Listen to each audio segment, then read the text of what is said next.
What are the wealthy doing right now with their money? That is what I want to talk to you about tonight. And I want to start with a story that I just got today. I was texting one of my friends, a very successful entrepreneur, and I want to read you what she told me.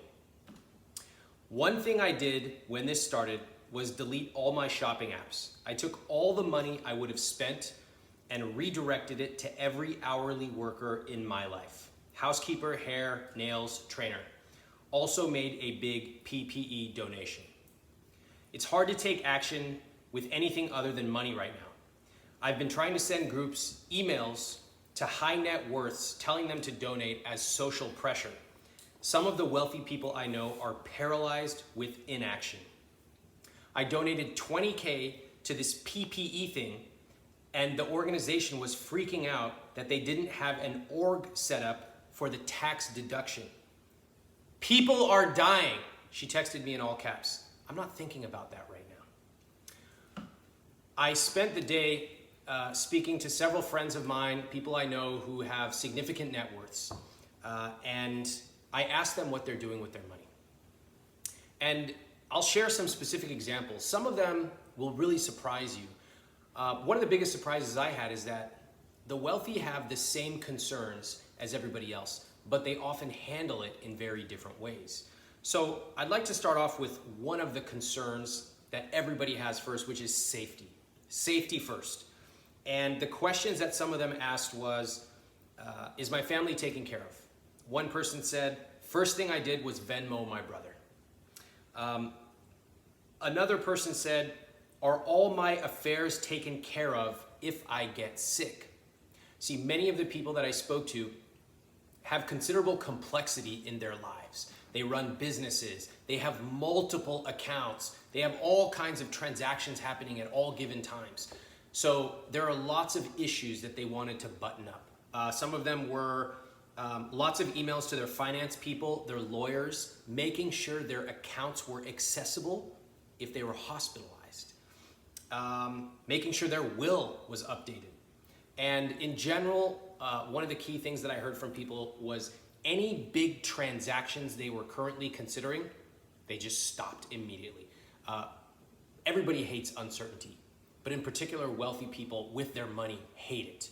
So they just stopped right away, pulled whatever transaction they were doing, such as buying real estate, and said, I'm gonna wait and see what happens with this. So you can see in that example, safety first, everybody shares that, but the high earners or the wealthy that I'm talking about, they had different ways of handling that. Now, by the way, as I go on, I hope you take away from that example, not that, oh my God, it's so ridiculous that this person had a hairstylist and a nail person. No, I don't take that away at all. She made a lot of money. Good for her for spending it in a way that she loves. I hope what you take away is, let me learn what I can from how high earners or the wealthy are thinking, and what can I apply to my situation, regardless of whatever income or whatever net worth you have. That is why I'm talking about this tonight.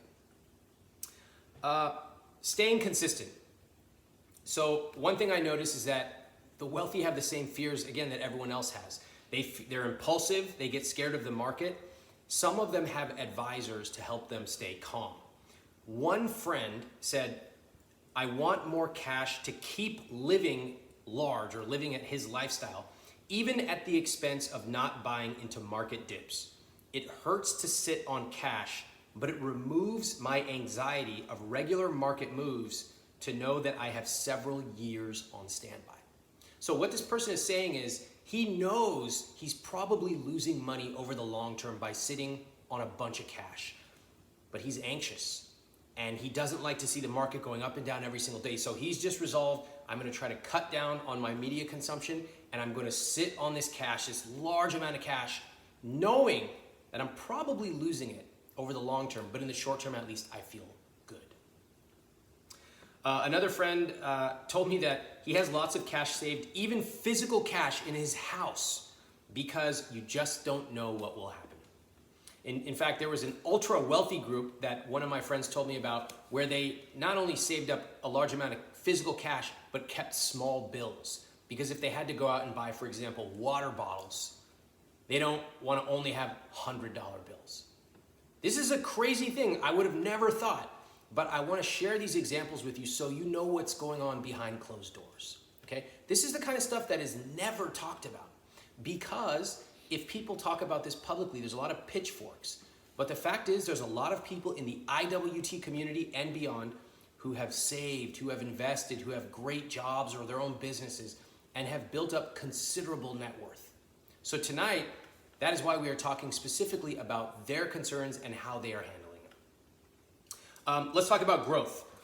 There are lots of people eyeing steep discounts on real estate and cars. There's a lot of people I know who are they like to travel a lot. They're itching to get out and travel again, but they basically know there's nothing they can do, and they're actually very patient. I haven't spoken to investors eyeing businesses, but I'm absolutely sure that behind closed doors, they are waiting to invest at much, much reduced valuations. So the investors are going to be waiting with their large, massive amounts of cash, sitting on the sidelines and waiting until the time is right. Next category, realizing what's important. One of my friends said, I'm realizing the most important thing is time. And I asked him, what do you mean by that? He said, you can't get back time lost, so we're spending lots of time with our kids, we're teaching them golf, we're watching movies, we're going on a walk around the block. He said, I feel lucky we don't have to worry about the next paycheck, and I know that this time will go away, and I will really miss it. I thought that was just an amazing comment from someone who has a large net worth, but it would just as easily apply to anybody. And I really appreciated him saying that, so I wanted to share that with you. Of course, there are things that the wealthy, and particularly the ultra wealthy, are doing that would not be applicable to everyone else. One person told me that in their group of other investors, the advice going around is max out your lifetime gift allocation ASAP, which is up to $11 million, because there's zero chance that that allocation will last once we have to figure out how to pay for this stimulus. So in general, behind closed doors, accountants to the wealthy and advisors to the wealthy are making tax recommendations knowing that taxes will go up, right? So and other deductions will go away. So these conversations are happening as we speak between the wealthy and their advisors, because the stimulus, which is unprecedented, is going to result in lots of changes. Most likely, I shouldn't say most likely for the wealthy, but it will certainly affect them in a big way, as it should. I should add that too. By the way, if you want to throw a pitchfork at me and call me a socialist, by all means, please do. All right. Before I get into some of the questions, I just thought I would reflect on why I wanted to talk about this today. I think that one of the things I've learned with I Will Teach You to Be Rich is that when I started off, I realized virtually all of the advice out there is written in a way that treats people like they are stupid. It's $3 questions. It's talking only about people in severe debt. And it's always focusing on the tiniest thing you can do. You know, cut back on this, or save $2 on that. And I simply refuse to do that. Yes, there are people in those situations. They should use my free material, or frankly, they should go to other people who have even better advice if that's your situation. But as I started to write about money and business, I learned that I wanted to write for people who they're ambitious. They want to live a life of yes, not no. And as I started to help people with I Will Teach You to Be Rich, and with their investments and with their businesses, they started to earn a lot of money. And suddenly they realized, man, I have a lot of money sitting around. I don't know what to do with it. And there was nobody they could look to. And I love to share what I have learned along my journey, because typically all of this stuff is private behind closed doors of lawyers, bankers, accountants, bookkeepers. And I wanted to bring it to the forefront. That's why I went on Tim Ferriss's podcast and I talked about what is it like to actually sign a prenup. And that's why I've written about what happens when you have different incomes, or your income goes way up, or your net worth grows. So I'm talking about this tonight because I don't think there's anything wrong with people who have accumulated a substantial amount of capital. What I do want to share tonight not only is what are they doing differently, but I also want to speak specifically to the people tonight who have high incomes or high net worths. I have a personal belief that if that is you, you should be writing multiple big fat checks to help people right now. And I really believe that. That is what we did with our charity donation that we did for Feeding America with I Will Teach You to Be Rich. We did a $25,000 donation and we encouraged our audience to do it. But it can be as simple as sending an extra check to the person who ordinarily would come by and maybe help with your haircut or your apartment cleaning. Whatever the case may be, the amount would not change your life in the smallest. But for somebody else, it could be truly transformative. So there was a quote by Neil Kashkarian when the economy really started going down. And he basically said publicly, he's like, we have an unlimited checkbook. And he's representing, I believe, one of the Fed banks. He said, we have an unlimited checkbook. For the wealthy that are watching tonight, you effectively have an unlimited checkbook. It is effectively unlimited to the people around you who need help, where to them, maybe $1,000 or $2,000 could actually change their life right now. To you, it would mean nothing. And so I'm doing this specifically to show you, take you behind the scenes and peel back that curtain, but also for the wealthy people watching. I know you don't usually hear people talking about this stuff publicly. It's always behind closed doors. But you should know that for you, $2,000 means nothing. But to someone else, it could be transformative for them right now. So pull out your checkbook and write the checks to the people around you. It helps. All right, we're gonna do some questions, Cass. We got some awesome questions. People are craving to talk about this because they can't talk about it with anyone else. And I'm gonna share real numbers from people. If you are watching, you should hear these numbers of how much these people have made and are earning.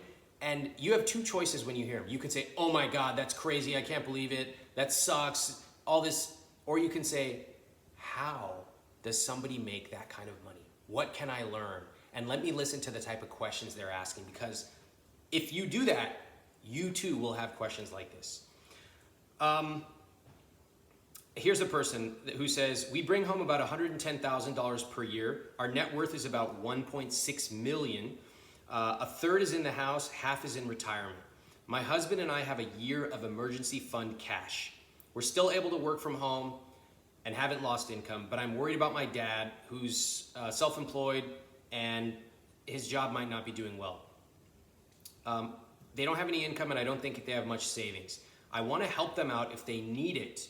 How dumb would it be to cut back on my retirement deductions, which are currently 20%, and our daughter's 529 plans because she's 7 years old, and take the extra money we put towards our mortgage so that we have all that cash? I think that would be terrific. I think that's really smart. Now you can decide how far you want to go, but things like your 7-year-old daughter's 529 contributions, that is such a long-term thing. And clearly by investing, and you've already tackled all the other things, that to save that extra few $1,000s right now would be way more meaningful because you'll have liquidity rather than waiting 12 years for her to use it. So trust me, 12 years from now, you'll have the extra money. It won't be a problem. Or she take out a little loan, no big deal. But right now, to have that liquidity to potentially help your dad if he needs it, I think is worth way more. So I think that's really smart, and I would do that. Here's a person who says, we have a $500,000 annual pre-tax income. We have a $1.5 million net worth. We are 32 and 28 years old. We have a full 1-year emergency fund, which is $150,000. We have a 20% down payment fund full, which is $300,000. We have excess cash in high yield savings, which is $300,000. And the rest of our net worth, which is $750K, is invested. We are fully following the plan from your book. Well done. My wife and I have been dreaming and working towards buying a home. After an influx of cash earlier this year from an acquisition, we met our goals. We're gonna invest the down payment, invest the excess of cash, and everything was looking good. However, things changed. We are fortunate that our jobs are seemingly stable, but the uncertainty of the times has us considering a world where we should adjust our expectations for that big dream of buying a house in 2021. Can we feel good about continuing to plan to buy a home next year? Assuming the answer is yes, how should we manage our cash over the next year? Okay, this is a great question, a more advanced question for someone who has a substantial net worth. So let's take a look. They're 32 and 28. They've got 1.6 million and all the other numbers I just said. So first off, you're doing great. All right, you're really doing great. And you've already saved up your down payment. So that is awesome. I can't give you specific investment advice for yourself, but I can say this is what I would do. I think if I had your numbers, I would feel comfortable buying a house a year from now. I would keep that money in a high yield savings account. You asked if you should invest it. No, that would be a mistake because you don't invest the money unless you are willing to let it sit for a minimum of 5 years. Otherwise, there's too much risk. If you invested today, it could drop 20%, 30%, who knows? And that's your down payment money. You want that liquid even if you're not making as much as you possibly could over the long term. Again, you presented that another option is to invest your excess cash and then build back up your reserves with the excess income you have coming in. You could do that, but it's also possible that one or both of you loses your job in the next 12 months. So I wouldn't get ultra risky right now. You've won the game. You don't have to play ultra high risk right now. The final thing we will talk about in another question about should you buy real estate right now? And we'll talk about that. But in general, it sounds like you're buying a house to live in, not to be an investment. So you've already won the game. Don't get all crazy and risky. Stick with your plan. You're doing a great job. Somebody said, I hired an advice-only financial planner.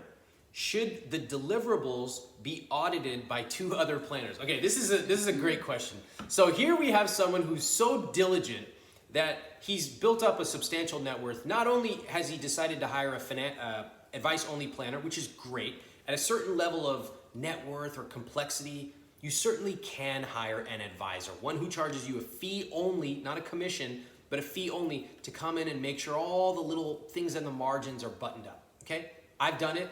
It makes sense at a certain level or a certain level of complexity. Like if you have all these crazy accounts and you have children and maybe stepchildren and all kinds of stuff. But this person is so logistical and so logistically oriented that he's like, should I have them audited by 2 other people? I really love this question. So I think that just to get things started, you find somebody you trust, you reference check them, and you should probably trust them.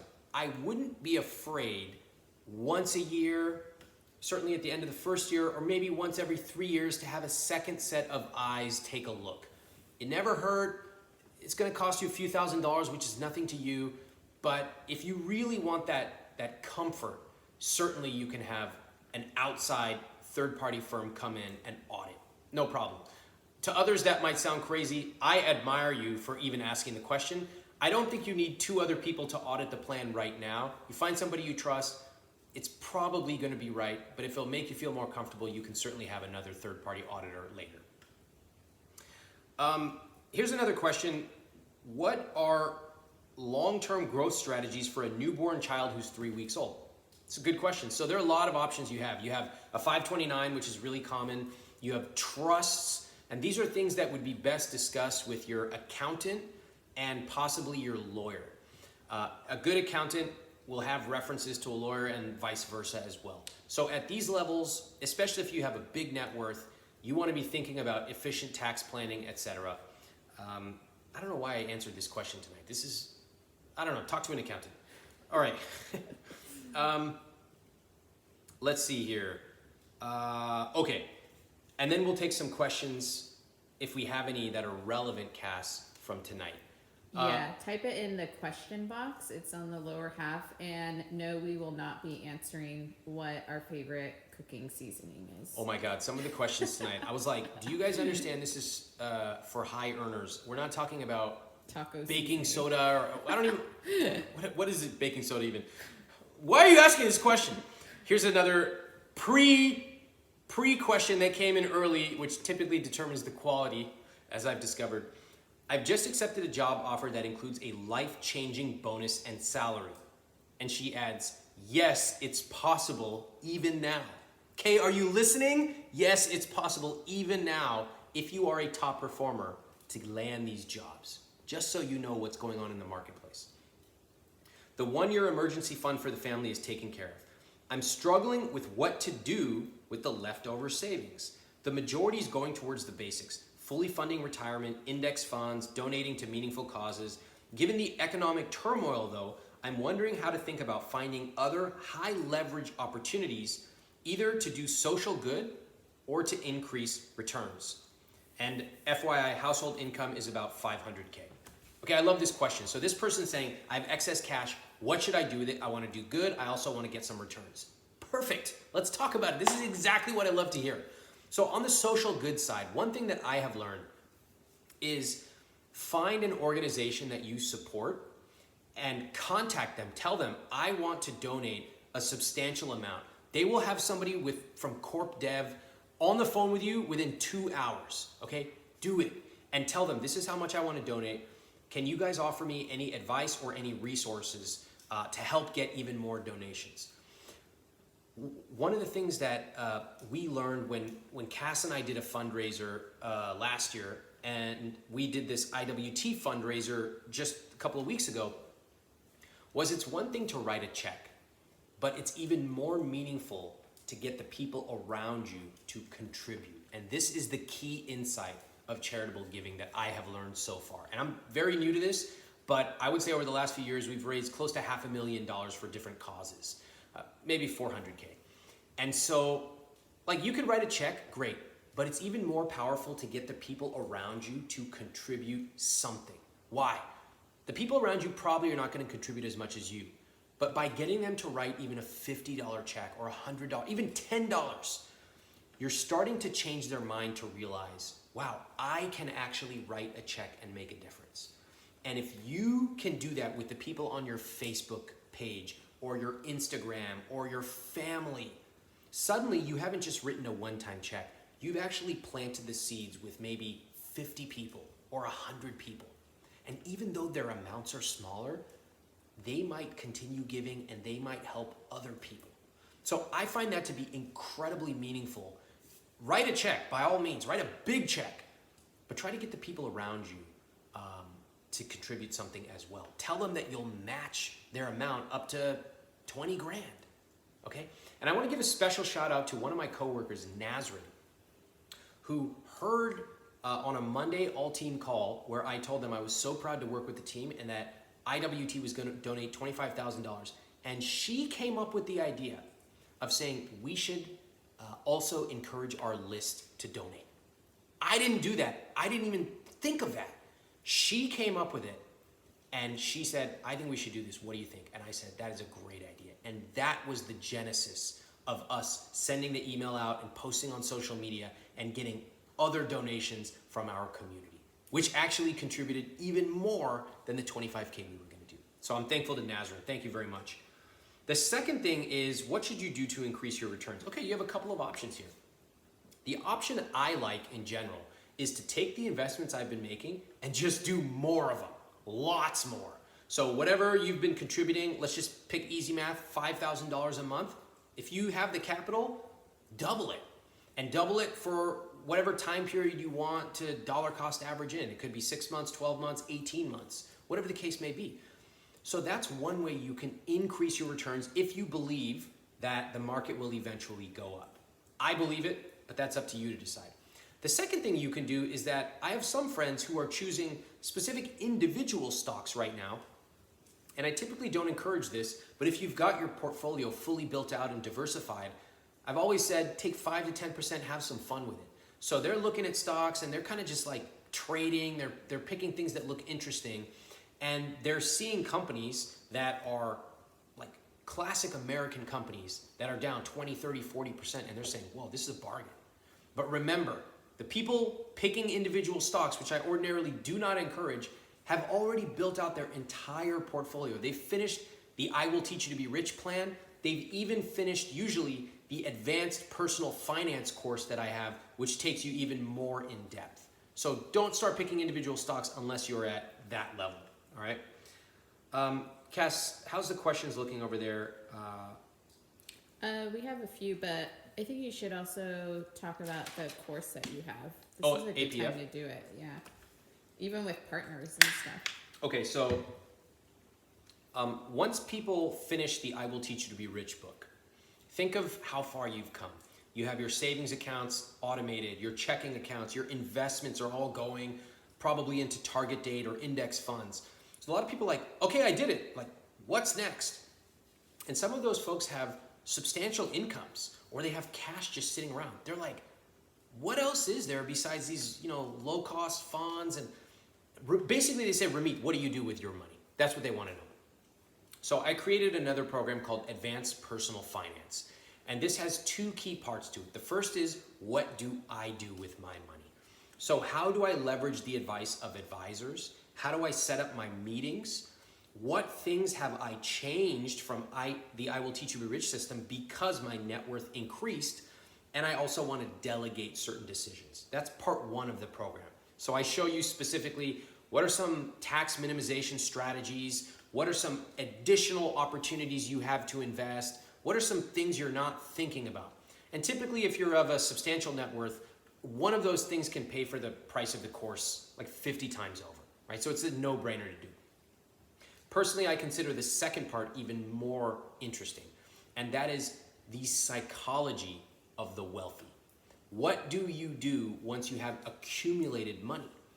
And you have to remember that if you've accumulated a substantial amount of assets or capital, the rules you play by or the things you're thinking about are very different than 99.9% of the advice out there.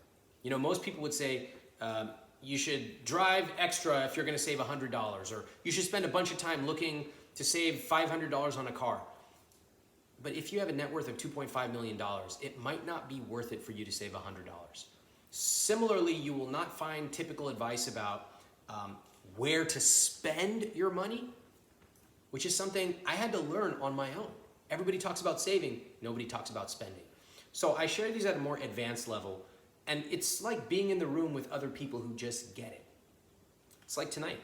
It's being in the room where you can talk about assets and you can talk about liquidity, and you don't have to apologize for it. We're all at a certain level, and you want to know what strategies can you implement to get to the next level. So the course is called Advanced Personal Finance, and you can get it at iwt.com/products. Again, it's called APF, Advanced Personal Finance, iwt.com/products. Is it open now? I don't know if it's open, but Okay. Put your email address in there if it's not, and we'll let you know as soon as it is. Okay. It's a no-brainer course. If you have a high earnings or a high net worth, don't think twice. It's the equivalent of buying a book for you. Okay, I have a question. Okay. If things are going well compared to your social group, how can you not come across as insensitive? Oh, that's a tough one. Wow, that's a juicy one. I'm so glad that we got this question. What do you think, Cass? Yeah, that is a tough one. I think, well, seeing how they're doing, like checking in with them, and yeah, that's kind of my first reaction. Thanks a lot for the advice. Really appreciate that one. You're the financial expert in this relationship. Okay, I think that, first of all, the fact that you're asking is amazing. I think that it's very emotionally sensitive of you to even be thinking about what other people might feel. And it's true. When you have a disparity in earnings with friends, a lot of odd emotions can come up. And something that might be totally normal to you can be interpreted totally differently by somebody else. Cass, I do think you have a good point, which is just to ask, how are you doing? In general, I would not talk about money-related things unless they come up. Like, I certainly would not be saying, we flew here and whatever. You kind of know what you should tread lightly on as it comes to financial areas. I would not be talking about those. Also, you'll notice the way that wealthy people talk. You have to pay attention to this because there are different code switching techniques that happen. So for example, you will find look at any celebrity who goes out and they talk and they're like, how do you parent, these two kids when you're this actor or actress and you're on the road? And what will they always say? You know what? I just feel so fortunate for my partner, and I feel so fortunate that I have help at home, that I can raise my kids as best as I can, but also work. And it's just a struggle. Okay? Virtually every celebrity follows that basic script. What are they doing there? They're not talking about money. And I think that's really wise. You don't have to talk about how much you spend on a house or a nanny or whatever. You can simply say, I feel really fortunate. And, I'm also concerned about what's going on. And I'm trying to look for ways that I can help. So I would just be cautious about talking about specific money things. I would ask about your friend, and you will develop a skill, which now that I think about it, we also talk about in another one of our programs, how to talk to anybody, which is to really anticipate certain things that might come up, especially when it relates to money, especially at a time like now, and be very gentle in your responses. I also think you could probably use those methods for family too, right? How so? Well, you want to check in with them, see how they're doing, just connect with them. Yeah. And also be in tune with, you don't want to flaunt or anything, but, just let them know. Parents usually just want to know that you can survive and you have enough money. Yeah. Right? But I really love where you're going with this. It's very rare that someone's going to come out and say, I need money. Right. You have to ask them. And you have to ask them in a delicate way. Yes. If you say, do you need money? They're going to be like, what? Mm-hmm. And even people who do need help are going to become defensive. Mm-hmm. So asking, questions like, how are you doing? What'd you do yesterday? Like, how do you think about your day-to-day right now? What keeps you excited? What makes you nervous? Here's what makes me nervous. Mm-hmm. And just really leading with being a little bit open yourself first will invite people to connect with you. And maybe they might say, I'm really worried. Like, mm-hmm. I just lost my job and I've got 2 months of rent. Mm-hmm. Well, guess what? If it comes to that, that's basically a red flag for them. That is as loud of a siren as possible for someone saying, please help me. Mm-hmm. Okay, next question. How do I know how much to donate? Are there any guidelines? At this point, no. The way I think about it is, you have probably by the tone of the question, you've probably done the I Will Teach system, you have your allocation, you have excess cash, right? And for people who are watching this and are kind of in the know at this level, you have excess cash. Whoa. You're all good. And let me put it this way. You should write in my opinion, if you are a high net worth, you should write a check where it actually makes you wince. Ooh, I can't believe I've never written a check that large to a charity. This is the time. I just can't emphasize it enough that whether it's $1,000 or $25,000 or $100,000 or more, depending on your net worth, it means so much right now compared to ordinary times. And if anything, I always think, I've done the work to be able to get to this point where I'm safe, my family's safe, I have my assets that I've built over time. Now let's see how I can go and help somebody else, especially at a time like this. All right. So tonight we covered a coronavirus special, money special of what to do for high earners. That could be high earners or high net worth.